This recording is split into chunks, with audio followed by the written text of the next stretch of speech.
So it's been a little while, which is okay, because it's okay to take your time and heal and self-heal. And I have been exhausted lately. I don't know what's happening, but I'm just finding it really tricky to wake up. I get sort of halfway through my workouts and I just go, oh my God, I'm so tired. And then I have to stop. So I've been taking it a little bit easy the past week or so.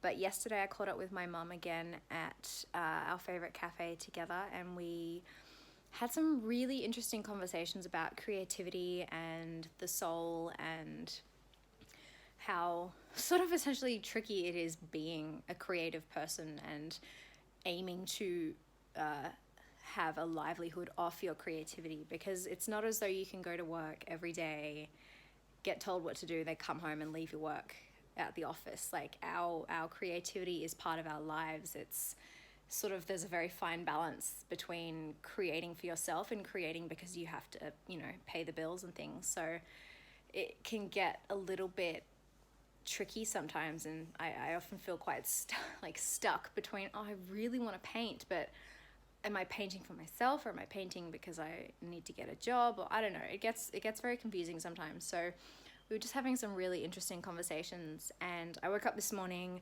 I dropped Nathan at the bus stop, and I went to my local cafe and I sat down for 2 hours and I wrote a manuscript.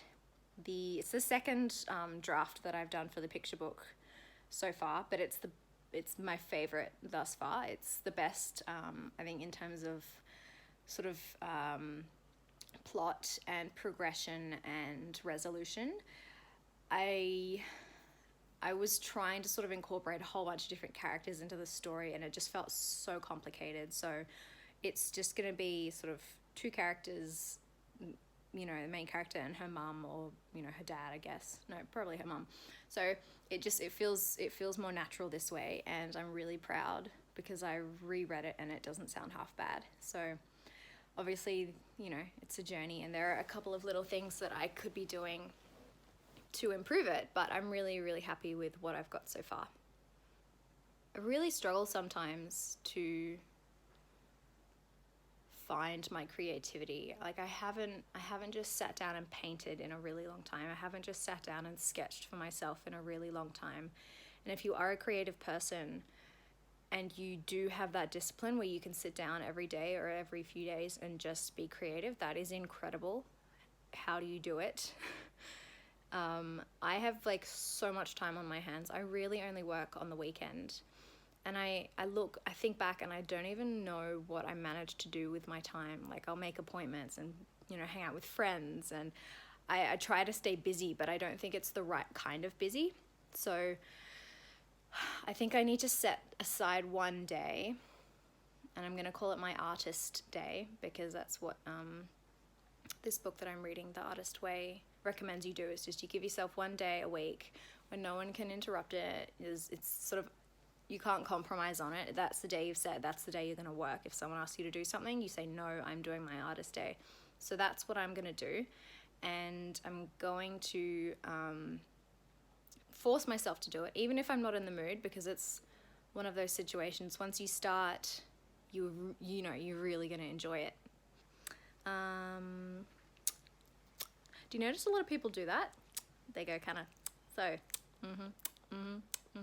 I used to do it in my first few YouTube videos that I did, when everyone starts their own video, I did it every 10 seconds, and I rewatched my videos. I thought, oh my God, that's awful. I have to stop doing that because it sounds really bad. I'm still slow blinking. I can't control that. So that's just me, I think. I think it just happens. I can't control it. It's like sticky eye or something. Is that a thing? Is that a medical term? If you're a doctor, do tell. So I'm really trying to not let my ego get in the way of my creativity, because that's a huge part of why I think I don't create, is I expect it to be perfect on the first try. And I think that's partly down to Instagram, which, there's a beautiful little bird outside. I don't know if you'll be able to see it, but that's okay. Anyway, easily distracted, this one. I I'm on Instagram a lot. Ooh, hello. And I obviously post on my sort of art account, but I only ever post the perfected final product.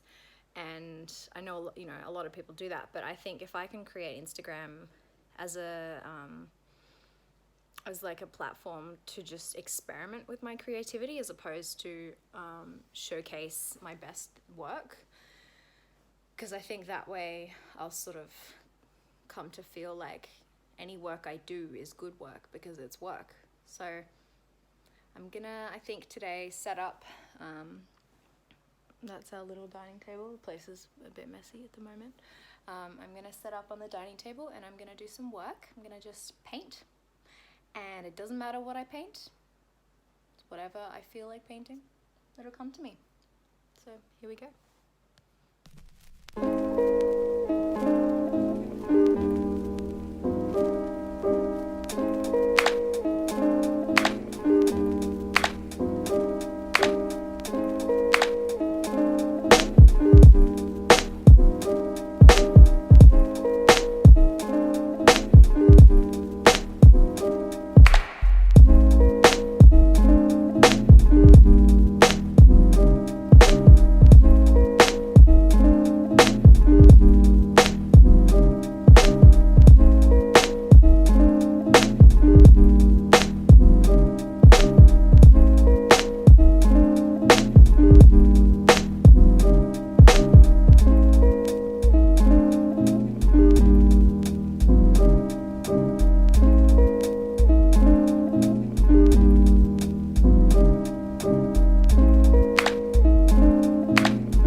So I don't know what happened, but it stopped recording by itself, so I don't know how far it got.